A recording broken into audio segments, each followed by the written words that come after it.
Good morning, brothers and sisters. It's February 25th, 2016.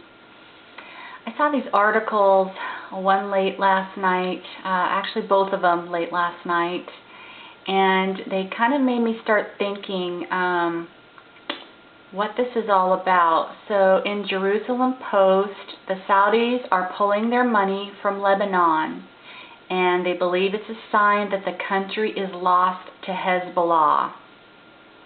Isn't that crazy? Okay, and look it over here on Press TV. The Saudi Arabia asks citizens to leave Lebanon. So something's going on. Saudi is taking their money out of Lebanon. They're telling their people to get out of Lebanon. I think there's something coming here, and I want to bring up a scripture that I have followed for a long time that I believe is still yet to come. So it's Zephaniah 2. Zephaniah uses the word before 4 times.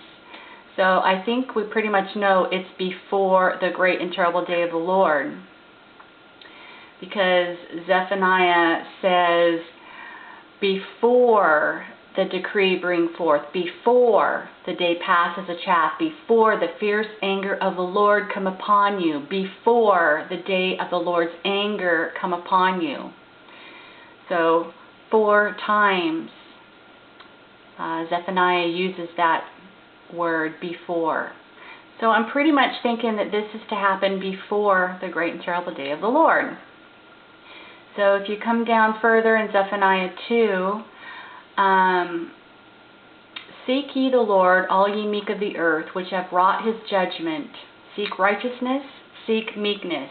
It may be ye shall be hid in the day of the Lord's anger. I'm thinking harpazo there.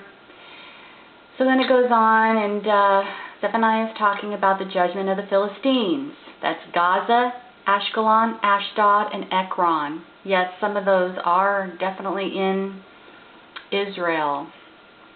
Gaza is forsaken.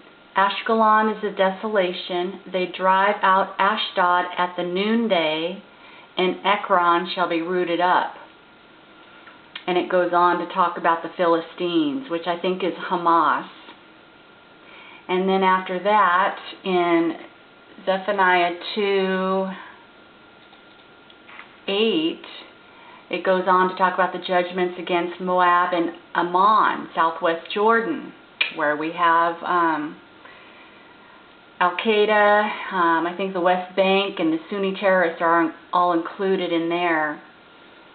I have heard the reproach of Moab and the revilings of the children of Ammon, whereby they have reproached my people and magnified themselves against their border.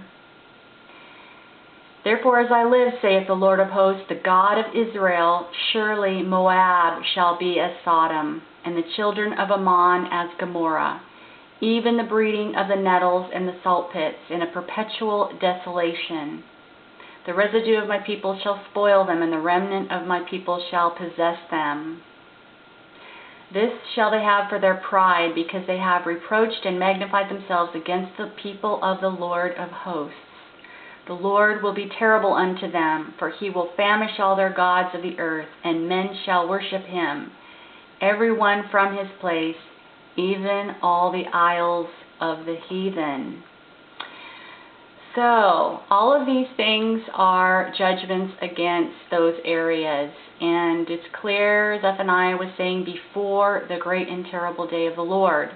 Now we know Gaza, Ashkelon, Ashdod, and Ekron, and of course southwest Jordan are all still there, and they're not like Sodom, and they're not in desolation, so it's to come. And according to Zephaniah, it's before the great and terrible day of the Lord. So if that is true, which the Bible is true, let's go down to Zechariah 9. Zechariah 9 is a prophecy against Tyre, Lebanon, and it talks about Damascus, etc. says, the word of the Lord is against the land of Hadrach, and will rest upon Damascus, for the eyes